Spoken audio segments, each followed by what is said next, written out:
Fat. We're the fat peeps. Hey peeps! What's going on, everybody? Welcome to the Fat Peeps podcast. This is a podcast where the two of us here get together Woo! and talk about entertainment and video games, movies, things like that, while also cracking bad jokes. I'm your host today, Joey, and I'm here with PJ. Hello everybody. We're back. Yeah. So we're doing kind of a new format, changing it up. It's just going to be the two of us here. And we're probably going to be shorter, quicker. We're just going to hit on a few topics. Today's being some things kind of leading up to like the pre-E3 season, if you will, of like getting ahead of E3 and announcing your stuff a little early, you know, the like trailer drops. So there's been a bit of this over the last week, but before we do that, I want to ask you, PJ. Yes. What have you been playing? You been playing video games? Oh god. As usual, Warzone. But I actually did buy Pokemon Snap as I told everyone I was going to, and absolutely fantastic. 20 years worth of wait. I'm sure a lot of people disagree with that because it's basically them recreating the game with the newer Pokemon and slightly new locations and a few items, but it hits the nostalgia bone just right. And I'd highly recommend it. Once again, it's one of those weird things where I'm like, oh, maybe when it's on sale, unless if you're like dead set on it like I was. But I have no personal complaints on it other than the missions can be kind of like hit or miss if they work properly. Because like in the game, the NPCs give you side missions that you can do. And sometimes it will say like, oh, do this side mission. And it's like you do it, but the picture's slightly off. Like the face isn't completely in the frame or something. It's like you do it basically, but it doesn't count it. So that's kind of frustrating.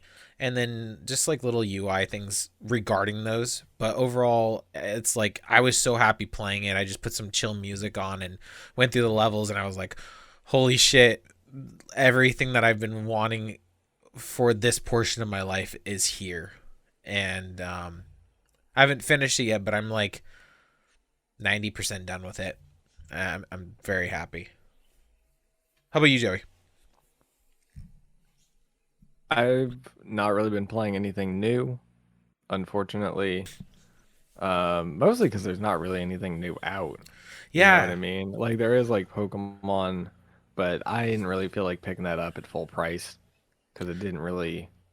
I don't know. It kind of seems to me like not like there's not a whole lot there.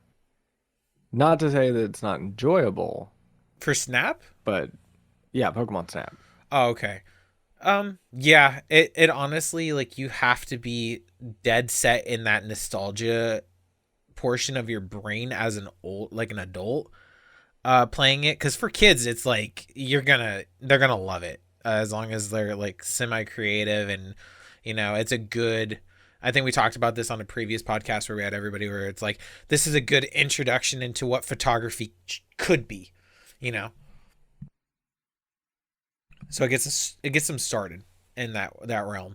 I will say, critiquing wise, the like putting the Pokemon in the center of the frame, it's a good gameplay element because it's a goal to aim for. It's kind of like a reticle, but like it does teach some bad habits as far as real photography goes. Yeah, but I think that's like something we talked about. Yeah. Well, yeah, and it's kind of like the perspective that you're coming at it from because the type of photography that you're doing isn't necessarily like compositional photography. It's Yeah, scientific photography. So you actually want like nice centered, big, detailed pictures of the Pokemon that's in very action true. rather than like, having it all nicely, framed with ruled thirds and stuff like that. That's something I never Um, even considered. So that's a good point. Valid. But yeah, no, I've been playing a lot of comfort games, a lot of like old stuff that I play a lot of. I got back into Destiny 2 for some reason. What? That's crazy, Yeah. actually. Kind of mostly because like my cousins were looking for something that everybody would play again, and it's just like I I don't think I've talked about this on the podcast, but like I've talked to people before about kind of like monolithic Yeah. games that are just like so culturally ingrained in a way that it's really easy to just fall back into them. Right. Call of Duty is one of those. And I think like Fortnite and Minecraft fall into those categories too. But I Yeah. think for a lot of people, Destiny is one of those games. So it's really easy to convince people to just come back and play some Destiny. Because at the end of the day, it's a really easy play. You know what I mean? Like it doesn't ask a whole lot from you. Yeah. And um, it's similar to Fantasy Star in that regard. Of it's like you just get on and you do some activities, you run some missions. Maybe you'll get some cool drops that have good rolls, but like overall you had a pretty good experience. And like Bungie's always been really good. Like the overall combat flow of that game has always been really strong. Yeah. I So can the agree with that. like act of playing it and just like fighting enemies and stuff like that is a good time. So I've been doing some of that and playing Destiny. I also got back, or I got into Hitman 2 because they had it on sale. That's an obscure one. Um, and uh, yeah, I don't know. To Hitman, it's good. It's really goofy. Um, you're sneaking around and assassinating people. I don't know. It's funny, I and you're think getting into costumes and yeah, I tried Hitman 2 at one point. I tried to play it. For some reason when I tried it, my computer wouldn't load it. So I just gave up on that. I don't know why it didn't load. I should try to go back again and see if that was an older Windows issue that I was having. But like I would keep repairing it and trying to upload or download it over and over again, and it just wouldn't even start. So it's kind of a weird thing, but um, I can understand the appeal of it.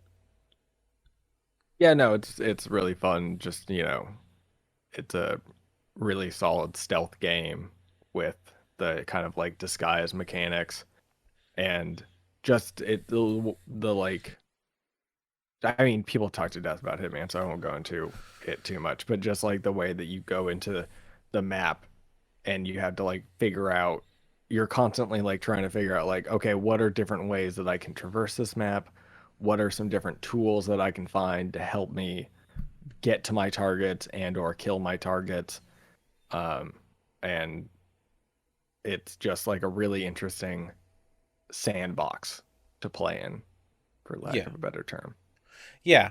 It seems I don't know. I can't talk to it too much. Like I said, I wish that I had been able to try it way back when.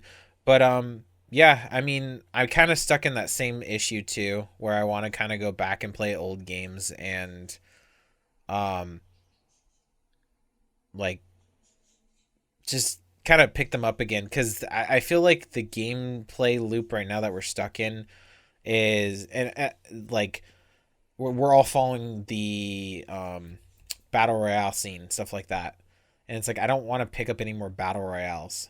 I think Warzone became my perfect one. I have been playing Apex. That's another one that I have picked up recently too because I played it in the past but not a lot of it, and we have a friend that plays it mutually, and I wanted to play with him, and he's really good. I think he's in like platinum tier or something like that, or he's good for me compared to me, I should say. Um, so I kind of just wanted to pick it up and see, and I've been watching a lot of like YouTube videos about it to see if I could get better. I understand the appeal to it. I just have a hard time. Like your major issue with Warzone is the care packages or the loadouts. My major issue with Apex is not having those. I always feel like no matter what game I play that has any chance in it, I get rolled the worst luck. And that's just more of a like I don't understand the game well enough yet type of situation. but also I feel like I do 9 out of 10 times open a chest with a Mozambique in it. But Yeah, and I think a lot of the issue there is the disparity of like power level between loot in Apex, right? yeah, Where it's like for the most part, I mean, there is like a like we talk to death about balancing in Warzone, right? oh yeah, But like at the end of the day, most of the assault rifles are like kill at the same pace and they are do. like relatively, especially now that they've done like in the last balance patch, kind of like hone that down a little bit better. Um, but like really more of it has to do with like um in Call of Duty the uh the jump in power that your squad has when you have the ability to completely coordinate your loadout perfectly. Uh-huh. And also like the way that map or that game is really like designed around ranged engagements. And with Yeah. everybody having like a sniper on the team, it just like becomes these like long range snipe fests that I think are bad for the flow of gameplay. And I never enjoyed, and it was one of the reasons that I really didn't like um, Warzone. I can understand that. It definitely does, and I've noticed that too cuz like I can be pretty good at Call of Duty multiplayer, and it's like those engagements are really short even in sniping regards. Um Even for sniper situations, I should say. Whereas in Warzone, it's just like every engagement's pretty big distance. It's almost the size of some of the maps uh, in regular Call of Duty multiplayer. So I feel like when I play too much multiplayer, the transition is just harsh on me. But Apex, I feel like I've seen a lot of it where it's like your engagements are close. The long range engagements are very much like just sitting there slowly shooting one or two bullets at a Yeah, time. you're like Whereas Warzone, plinking. it's just like fucking until you go through like all your ammo killing somebody. Or like, you could go through a clip killing somebody if you have a more accurate gun with zero recoil. But yeah, so that's been my like list. But going back to old games, like there's our first topic today actually making me want to go back to Horizon. Yeah. So, like I said at the beginning, a bunch of companies came out and did some reveals for some of their games pre E3. One of which being Horizon Forbidden West. Of Mm-hmm. course, this is developed by Guerrilla Games and published by Sony. And this is presumably a PS4, PS5 exclusive. Um, For 10 I have years not at least. played. Yeah, I've not played Horizon Zero Dawn. I know you have, I but have. so I can only speak to like my impressions of the gameplay demo shown. Visually, obviously, it's like super super pretty. Mm-hmm. Um, The first one was too. and I this gameplay demo really only focused on the kind of like tropical-esque environment that is like the ruins of San Francisco. Yeah. But I'm pretty sure I've seen in other trailers and they've described a kind of wider map with more biomes, right? Some more like desert areas and some more like snowy mountainous areas. I feel like that's what the first game. I mean, I'll be honest. I made it maybe halfway through the first game. I really like watching this trailer. Invigorated me to want to go back, and play more of it because it's so epic. And the graphics on the old game. How old is it now? 7 years, maybe. At, I don't think it's quite that old. it's I up want to say there it came though. out in like 2016 or like 2017. I know it was pretty much well after I got out of college, like maybe a year after at least. But it's just crazy. Like usually games even just that old fall off fast. Um, but yeah, the graphics are great. I definitely enjoyed um the combat in the game, they do a fantastic job at making the combat fluid and feel like impactful and like you're being stalked by a creature. And a lot of games have a hard time with that. In the traversal too, like just the terrain movement is crazy in the first one. So when we went in there seeing the glider, that glider made me so happy to see. And I know that it's a nod to Breath of the Wild. It works the same way. They can't be, and anyone that argues that is like, I mean, it's a natural progression in the game, but it looks the same. So that's what I'm gonna say for that. And I was really happy with the grappling hook because I feel like grappling hooks always add some sort of interest to a game, as long as it's not over the top where it makes the game broken like Just Cause did. But I think that And then created a charm for Just Cause, I should say. and then there's also the like rebreather that allows you to spend as much time underwater as you want. So it seems like traversal underwater is going to be and like exploring underwater is going to be a large part of the game I as did. well. I didn't see the rebreather, but hearing that kind of deters me a little bit from certain aspects of the game. I hate water combat and water exploration, so I'm wondering if they're going to be having like shark creatures or something like that. But if I get, like a craving for this game bad enough and maybe go back to the first Horizon, then I might just, suck it up and deal with my problems. And then, what was your experience with like the melee combat in the first game? Because it seems like they've kind of tried to focus more on that in this expand or this sequel, It uh, and give the spear like a little bit more love. What do you think about that?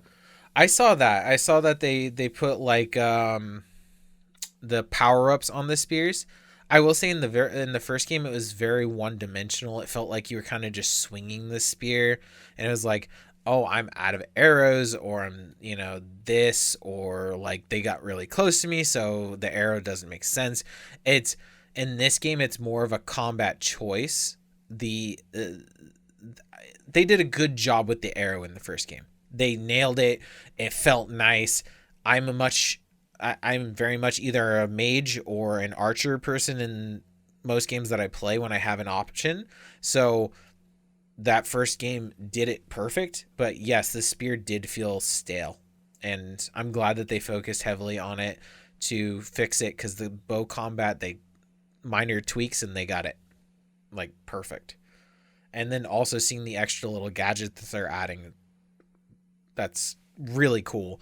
It kind of gave me vibes of Oddworld, I believe.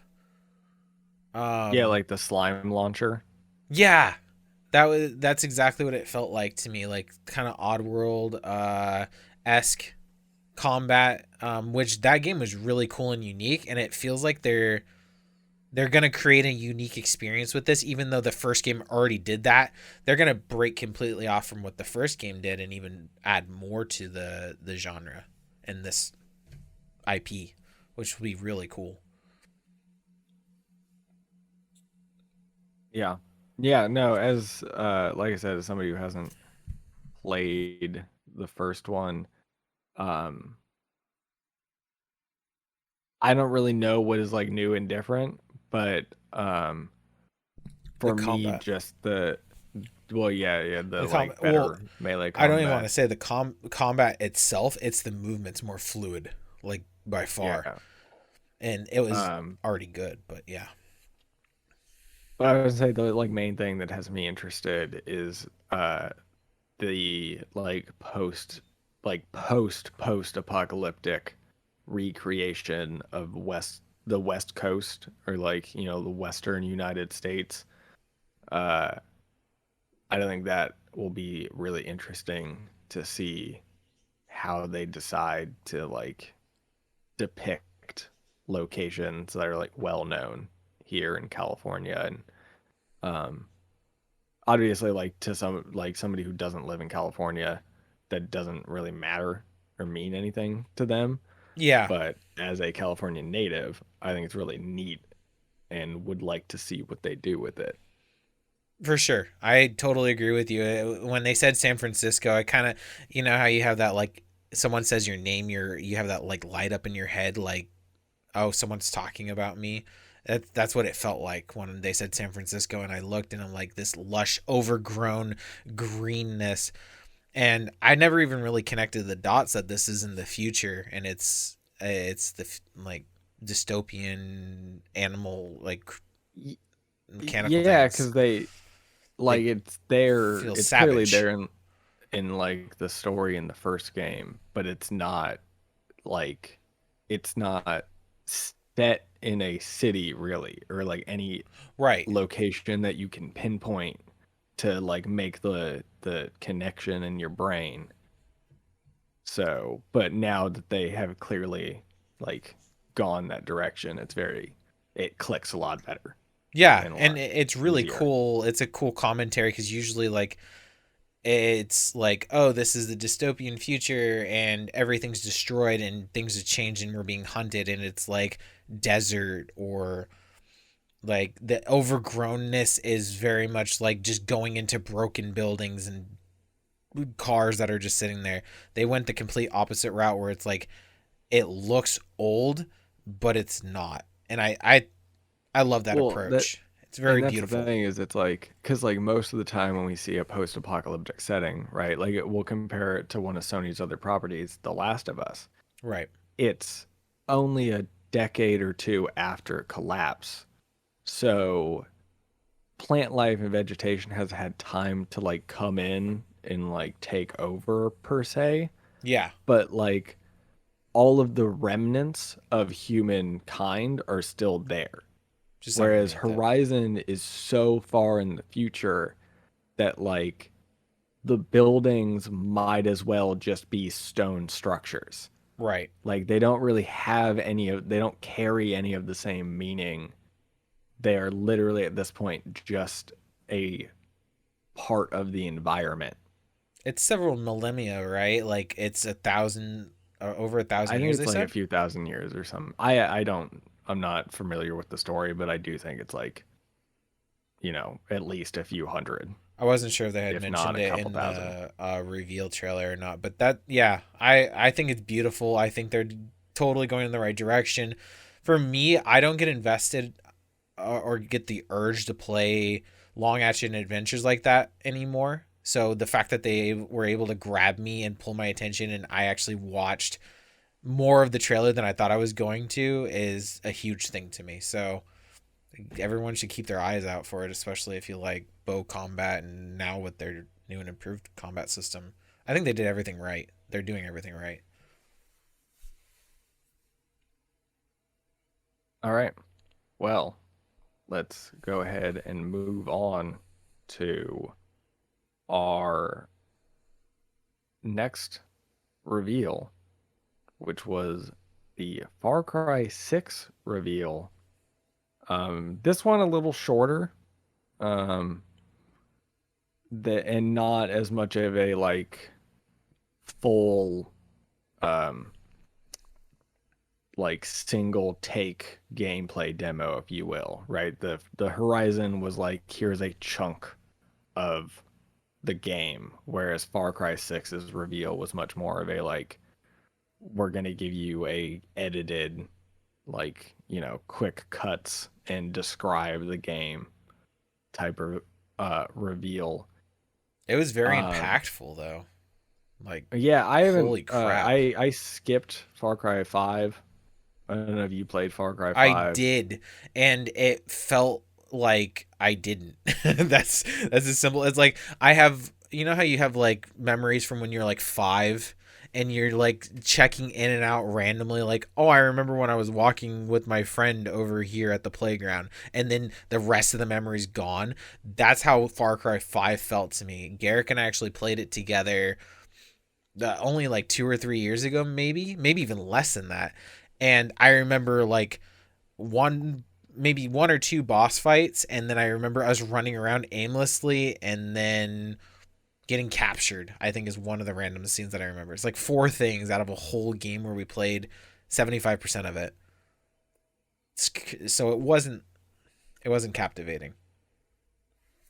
And I don't think you're alone there because I don't really hear people talk a whole lot about Far Cry 5 or like It's not the go-to, that's for damn they sure. don't even really talk about how bad it was. They just like It nobody was really even neutral. talks about it, It was right? it was very neutral, and it wasn't a bad or a good statement whatsoever. It was kind of just like, it's here.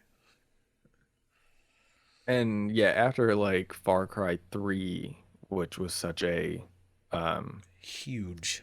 yeah, huge, right? And it's kind of weird to look back on it because like in a lot of ways Far Cry 3 isn't that much of a different game from like Far Cry 4, No. but it just feels like maybe Far Cry 4 didn't really get as much of a groundswell because it was treading so much of the same water from Far Cry 3, I suppose.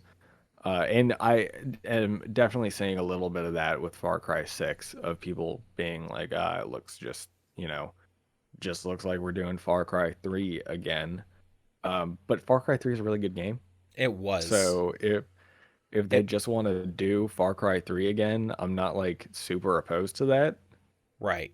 Well, if you that wasn't on your Christmas list and under your tree that year, I remember you were a loser. Like, it came out right around Christmas time. It was perfect marketing by Ubisoft. They did everything right with Far Cry 3. And it's just like there was so much hype behind it, and for valid reason. I I'm down for them doing it again with a better system. Um I didn't play 4. So I'm in that same audience that you're talking about where it's like there was not the hype behind it. I think it's just because 3 was enough for me to take a break where I was like, I'm gonna just step away from Far Cry for a while. And Yeah, honestly, I tried with 5. Four's Four's story wasn't nearly as strong, and its landscape wasn't really as strong. Uh, which I think is probably something that Far Cry 5 dealt with a little bit as well, Yeah. where it hopefully, and it kind of looks here like Far Cry 6 is gonna try to have some like more varied environments. Uh, but some things that I noticed from watching the trailer, um, I don't know how like much they're gonna lean into this, but they mentioned that like after, I should say, the game takes place in this fictional Caribbean island nation called Yara, that at some point was like taken over in a violent coup or something like that by like your main protagonist or Uh-huh. your main antagonist, I should say. Um, and it says that they've been cut off from like the rest of the world for 50 years. And you can kind of see this in uh, a lot of the weaponry that they've displayed, right? It's all mostly like Cold War era stuff, which I think is really neat. Like leaning more into that because it's as we like go further and further into the future and like weapons technologies become more and more advanced and sophisticated. In a lot of ways, they kind of like weapon like there's power creep in real life. Right. You know what I mean? Of like weapon systems are like getting too powerful, and now we have like drones and stuff like that. Right. And there's been a real backlash in a lot of games to having to fight a lot of like mechanized systems like drones and other either remote control or AI controlled robotic combatants. It And loses its characteristics. Eh, a little bit, I don't know. I think it's maybe just more fun to shoot at human beings. I don't know. But like, you heard it here but first. God. yeah, I know, right? No, but like clearly there is some like, well, I think mainly for me, particularly flying drones are not fun to fight Oh no, I against. hate that. I They absolutely hate it. they're small and they zip around really fast, and they're just not fun, right? Yeah, like I said, there's no compelling portion to like that future tech. Like once you start adding lasers to guns, I check out. Like Halo is one of the very few games where lasers were okay with me, and even then, And I see, hardly use laser guns. I tried that's not the to, thing, right? Is or plasma. it's like Halo is designed from the get-go of like being a future world, but still being like Vietnam, Right. basically. You know what I mean? Uh, but no, so like I was saying, right, it looks like here with Far Cry, they're leaning more into the like 1980s, right? I really only saw like Cold War era weaponry. It looked like there were some like aftermarket parts, or I saw like some polymer rail systems and stuff like that that you look like you can put onto your weapons, and some red dot sights Yeah. and the such, right? So it looks like there's going to be some attachments and stuff like that, but like it doesn't look like you're going to be using um super modern weapon systems. No, and it Uh lends itself well to the Gorilla storyline. yeah. Yeah, exactly. It allows it to be like modern while also giving it this air of being like in the 1980s, Right. right? Exactly.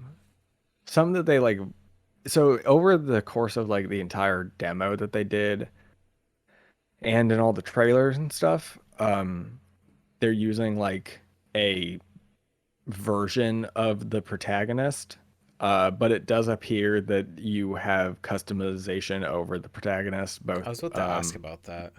Yeah, so they were like very quick, like blink and you miss it, in the like reveal event, I guess. But yeah, they did show at some point that It you can have wasn't either male or placed well. female Yeah. protagonist character, and you'll be able to like customize their outfit and stuff like that. Exactly. Yeah, I know exactly what scene you or like what shot you're talking about, and I was like, who the hell is this guy?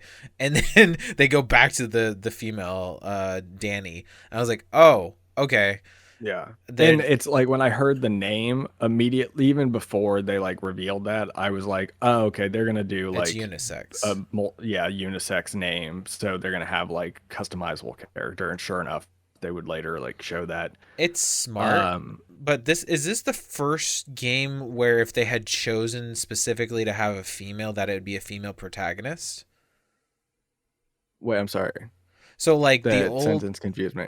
all the old Far Cries were male protagonists, right? Yes. Okay. Yeah. See, that's what I thought. I thought they were gonna like go with a female protagonist finally, like straight out. So, but the customization's kind of cool. Like it leaves it open to be like more non-binary, and I can appreciate And that. I just like having customization. And it Yeah. seems like Ubisoft has been going down this road, right, with the more recent Assassin's Creed games having being able to choose either gender, and with like Phoenix, it I can't remember, but you know what I'm talking about. You know the thing I'm talking about, right? The one that's like set in like Greece and it looks like Breath of the Wild. No. Do you have any idea what I'm talking about? I have zero idea what you're talking about. I was just sitting there like trying to rack my brain. No, I don't, but it sounds like I gotta take a look into this more. But you can rant it to the audience. I'm sure they'd love to know more about it. Well, anyway, no. The point is that you have complete control over What they look like and who they your are and everything. yeah, exactly. So Ubisoft has been going down this direction I think they've for been a pretty while good now. about customization. The game is called Immortals: Phoenix Rising. Oh, okay. I have heard of that. I don't know much about it, but I have heard of Immortals. And I've been hearing pretty decent things about it. Yeah, no, I've heard that it's like a pretty good, action adventure game. But so leaning like going back to the customizational protagonist thing, Yeah. they have some scenes in the trailers that show your character walking around what looks like it might be a public space in Uh-huh. third person. That would be cool. So I'm wondering if they'll have like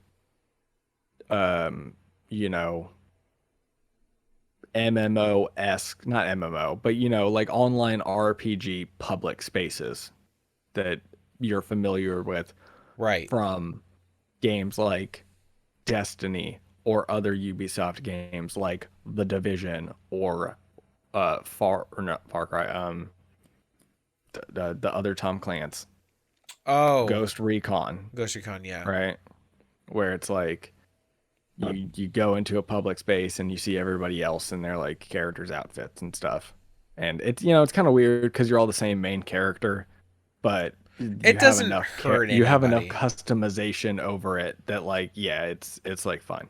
It doesn't hurt anybody, So and I whenever they're think gonna do that's that, interesting to have that like separation where like you are the person when you're in combat, but then when you leave, you're watching a narrative or something like that. Or yeah. And so, I think to some extent the game kind of plot wise seems to be able to lean into that a bit of like, well, you're the like main dude, and all the other characters that you see at like base or whatever are just other guerrillas, like other guerrilla fighters, right? right, exactly. And you don't think about it that much. But it does make me wonder if they are going to lean more into the co-op aspect of the Far Cry series with this change, right? That 'Cause would be the smart. Because I 5 really think was it would. fun because of that. That's the main thing I remember in Far Cry 5 was playing it with Garrick and enjoying the Yeah. co-op. Yeah, and I remember Far Cry 3 didn't have like in the regular story co-op, but it had like a 4-player co-op mode Yeah, and that I that remember was being very fun. off kilter Uh, for my taste. If I'm gonna play the game, I want to play it with someone. If I have that um, option. right. The like co-op mode was like a separate mode that you like played with just 4 people. Right. Uh, but then with 4 and then 5 and onward, because I think the one after 5 or whatever has it too, but you have 2-player co-op, like drop in, drop out co-op in the game world, which I always thought was great. It makes those games a blast to play. Does. But I was always like, this would be better if I had 4 people. Yeah. Like I always wanted 4 people, right? And they've only ever done 2. So I hope, and obviously like they didn't really go into any of the online aspects during this reveal, but I'm hoping that we'll see a reveal maybe at E3 of full 4-player drop in, drop out co-op. Yeah. I'm totally on board with that too. I think every shooter at least should have 4-player co-op because that's what made Halo fantastic. Like, it creates replayability because then you can fuck around in the campaign and then you're not just doing a mission alone.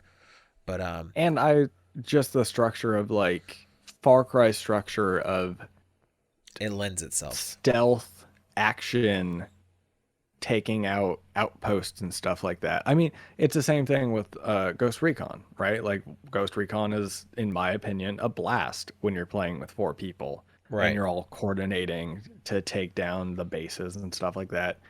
And then, just having that in Far Cry, I think would be a lot of fun as well, because Far Cry is even a little bit more wild in terms of your stealth capabilities than Ghost Recon, which is a little bit more of a, tactical military shooter.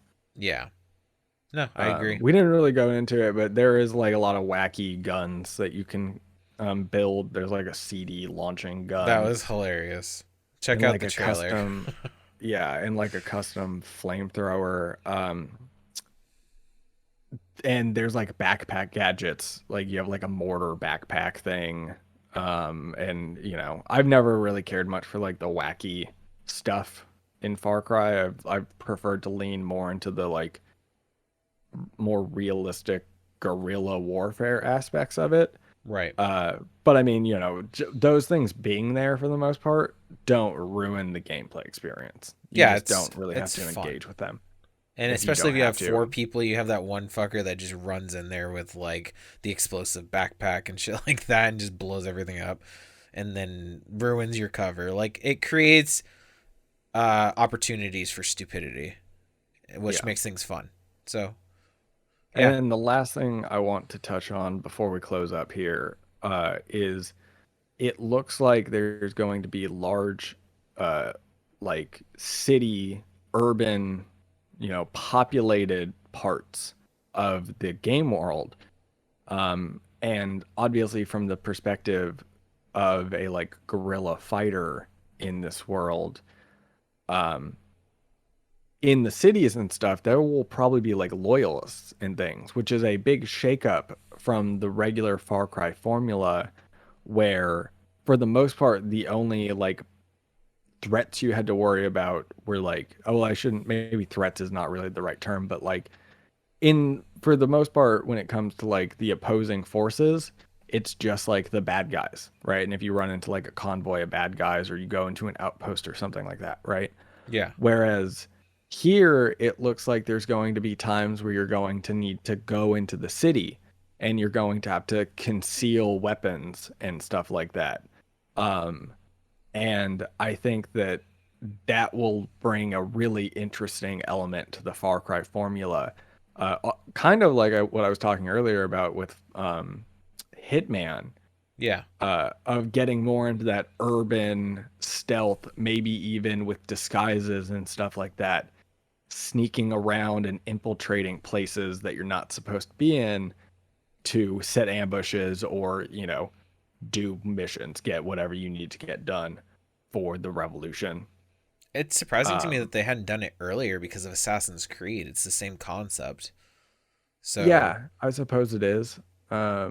So yeah, that'll be really interesting uh-huh. to see how they like shake that out. And I think it'll add a really interesting element to the core gameplay loop Yeah, I that think from Far Cry. they're doing enough little tweaks to hopefully make Far Cry slowly go back to 3, but 3 plus, you know? So, Yeah. I agree with you. That's a lot of good things that they can do. It's just within the next month seeing whether or not they're going to actually do them or not, and do them properly, I should say. Um, I can't believe it. E3 is actually only a couple weeks away, isn't it? Yeah. It's like two Jeez. weeks away or something like that. Well, obviously Maybe we're even going to be that. covering a lot of that shit. Super stoked. Yeah, I don't know. A lot of the companies have been kind of saying to temper expectations and stuff, and it's to be expected, right? Coming out of the pandemic, a lot of studios haven't been able to be on like full development, so there might not be as much as you would expect from, you know, a big regular E3. But clearly, from Far Cry 6 and Horizon here, there's definitely things coming up that uh, are interesting and are looking really good and are going to be fun to play when they come out. But I mean, even these got like, I want to say, I don't know about Horizon, especially because Horizon, they didn't even put a release date on. But No. Far Cry, I want to say, got pushed way back from its original release date. I want to say like people already own copies of Far Cry 6 uh, through like they got like codes for it through their graphics card purchases and stuff like that. Right. So What? like Far Cry 6 was expected to be out a lot earlier than this. Yeah. Uh, and they've had to because of the work conditions of working in the pandemic has significantly slowed things down. Um, so yeah, I don't know. The C3 is going to be interesting, I know. but Coming. it's still hopeful. I'm still hopeful that there's going to be some cool stuff there. It's one of my favorite times of the year, so I'm hopeful as well. But like I never get my hopes too high. I'm just like, "Oh, I'm excited for it," and I'll watch the VODs as time goes on cuz obviously they're usually earlier in the morning and I'm too lazy to wake my ass up, but uh yeah, I'm stoked for it, and they both look like really good games. Just I know Horizon's gonna be solid. We'll just have to wait and see as far as Far Cry 6 goes. But yeah, cool Yeah. stuff. All right. Well, I think that is going to do it for us Yeah. here on the Fat Peeves podcast. I want to thank everybody for listening. If you've gotten this far into the podcast, and we're probably going to be doing this again weekly. Yep. So we're going to pick up next week. Hopefully with less So- gorilla talk. Yeah. Literally, Yeah. Weird, right? both were gorillas. Yeah, I was about to say. We just need to start singing gorilla songs now. Yeah. But yeah, we're glad to be back, guys. We missed you so much. Much love, and put in the comments anything that you guys want us to talk about. We always like ideas. All right. We'll catch you guys next time. See you guys later. Bye.